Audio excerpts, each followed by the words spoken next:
Iran के supreme leader Ayatollah Ali Khamenei की America और इजरायली हमले में जान चली गई है। खामनेई के साथ इजरायल के टॉप 10 लीडर्स की भी जान जाने की खबर सामने आई है। अमेरिका खुफिया एजेंसी की तरफ से दावा किया गया है कि जिस वक्त खामनेई के हेडक्वार्टर्स पर हमला किया गया था, उस वक्त खामनेई सेना के अधिकारियों के साथ बैठक कर रहे थे। कहा जा रहा है कि समय और जगह जैसे ही कंफर्म हुई, तुरंत हमला कर दिया गया। अमेरिका के राष्ट्रपति डोनाल्ड ट्रंप ने साफ कर दिया है कि हमले में खामनेई की जान चली गई है।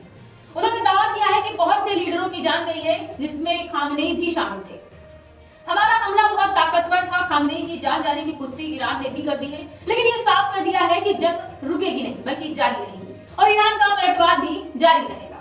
खामनेई के उत्तराधिकारी का ऐलान भी कर दिया गया है। इस रिपोर्ट में हम बताएंगे कि किसे बनाया गया है ईरान का नया उत्तराधिकारी और कैसे हमले में गई है खामनेई की जान। नमस्कार, मेरा नाम विकास सिंह और आप देख रहे हैं तेजस भारत। अयातुल्ला अली खामनेई अब इस दुनिया में नहीं है।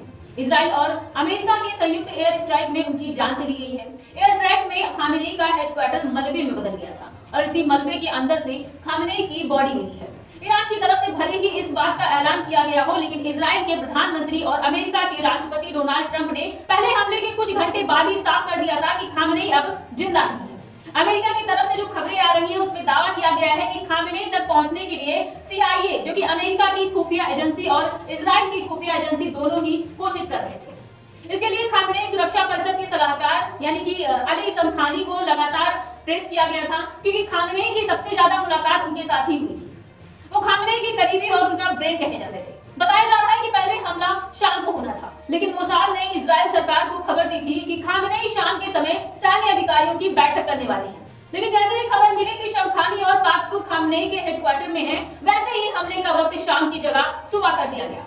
दरअसल शमखानी शुरुआत से ही इजराइल के निशाने पर थे। जून 2025 में इजराइल ने जब हमला किया था, तो अली शमखानी की भी जान लेने की कोशिश की गई थी। उनके ठिकानों पर भी बम गिराए गए थे और पहले ये खबर सामने आई थी कि शमखानी इजरायली हमले में बचे नहीं है।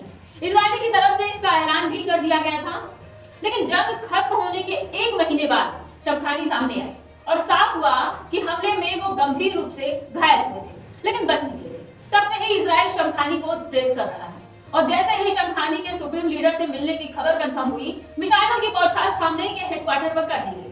खामनेई अब इस दुनिया में नहीं है, लेकिन जंग अभी रुकी नहीं है, बल्कि और ज्यादा तेज होने की संभावना मानी जा रही है, क्योंकि अब ईरान के अंदर गुस्से की लहर दौड़ पड़ी है। पूरे ईरान में अमेरिका और इजराइल के खिलाफ प्रदर्शन हो रहे हैं, बल्कि अन्य राज्यों में भी इसका जोरदार प्रदर्शन देखने को मिल रहा है। वहीं इसको लेकर लखनऊ में भी शिया समुदाय के लोग सड़कों पर उतर आए हैं। प्रदर्शनकारियों ने इसे साजिश बताते हुए कड़ी निंदा और शांति बनाए रखने की अपील की है। हाथों में बैनर और तख्तियां लिए लोगों ने अंतर्राष्ट्रीय साजिशों के खिलाफ नारे भी लगाए हैं।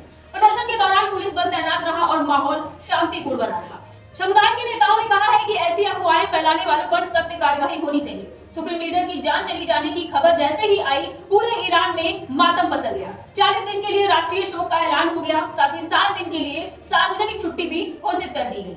देश भर में सुरक्षा बढ़ा दी गई है। बड़े शहरों और सरकारी इमारतों के बाहर अतिरिक्त सुरक्षा बल तैनात कर दिए गए हैं। आपको बता दें कि अमेरिका और इजराइल को सबक सिखाने की कसम खाई जा रही है। खामनेई के तीसरे बेटे मुस्तफा खामनेई को देश का नया सर्वोच्च नेता चुन लिया गया है। वहीं ईरान का जब अमेरिका के साथ टकराव हुआ, तो खामनेई ने अपने बेटे मुस्तफा को कई अधिकार सौंप दिए थे। खामनेई के ऑफिस का पूरा काम मुस्तफा ने देखना शुरू कर दिया था।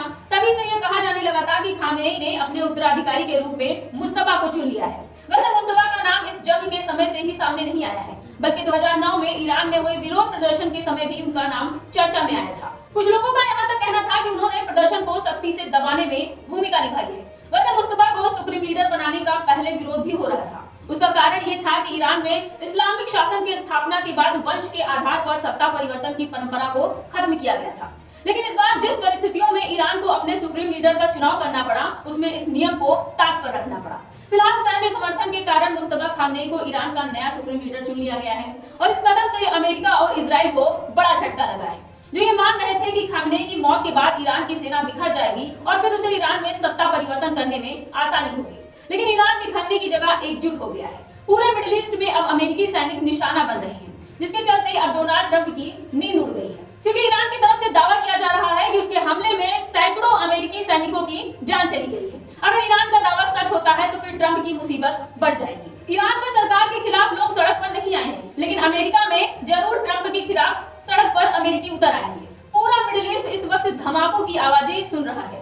इसराइल में थोड़ी थोड़ी देर पर धमाके हो रहे हैं। यानी ट्रंप जो दावा कर रहे थे कि उनके हमले के बाद ईरान में सरकार के खिलाफ प्रदर्शन होंगे, नई सरकार आएगी, वो सब कुछ फेल हो गया है। खामनेई और सेना चीफ दोनों की जान चली गई है, खामनेई के प्रमुख सलाहकार की भी जान चली गई है, लेकिन ईरान में कुछ भी बदलता नहीं दिखाई दे रहा है। जिस नीति पर अयातुल्ला अली खामनेई की सरकार चल रही थी, उसी पर नई सरकार आगे बढ़ती हुई दिखाई दे रही है।